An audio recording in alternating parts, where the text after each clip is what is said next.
മോഡലാണ് അമ്മമ്മ എന്ന് പറയുന്നതാണ് ശരി. അപ്പോൾ പിണറായി എന്ന് പറഞ്ഞൊരു കാര്യമുണ്ട്.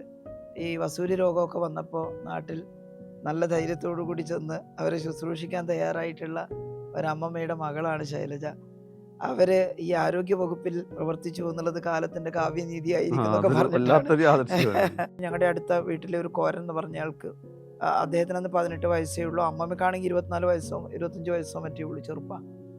അപ്പോൾ അവിടെ ചെന്ന് ഈ കോമരത്തോടി മഞ്ഞൾപ്പൊടി പിടിച്ചു വാങ്ങിയിട്ട് അത് എനിക്ക് ഞാൻ നോക്കിക്കോളാം എന്ന് പറഞ്ഞിട്ട് ഈ വടിയുടെ അറ്റത്ത് തുണി കെട്ടിയിട്ട് വെള്ളം നനച്ചിട്ട് ആ തുണി ചുണ്ടിൽ ഉറ്റിച്ചിട്ട് പ്രാകൃതമായ രീതിയല്ലേ അന്നുള്ളൂ.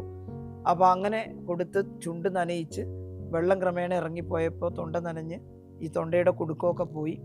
മഞ്ഞൾപ്പൊടി ദൂരെ നിന്ന് വാരി വിതറും ശരീരത്തിലാകെ. കുറച്ച് കഴിഞ്ഞപ്പോൾ അതൊക്കെ കരിഞ്ഞ് രോഗി എഴുന്നേറ്റിരിക്കാൻ പാകത്തിലായി.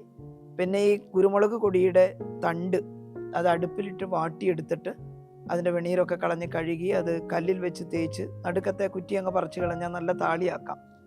ഒരു പാത്രത്തിലാക്കി ആ താളി രോഗിക്ക് കൊടുത്ത് ചൂടുവെള്ളം തിളപ്പിച്ച് വെച്ച് കൊടുത്തിട്ട് തേച്ച് കുളിക്കാൻ പറയും. മേലാകെ അത് തേച്ച് കുളിക്കും. അപ്പോൾ അത് ഉപയോഗിച്ച് കുളിച്ചപ്പോൾ ഫ്രഷായി രോഗി ജീവിതത്തിലേക്ക് തിരിച്ചു വന്നു.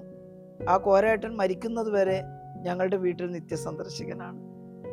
എനിക്ക് ജീവൻ മടക്കി തന്നത് കല്യാണി അടുത്തിയാണ് എന്ന് പറയുമായിരുന്നു.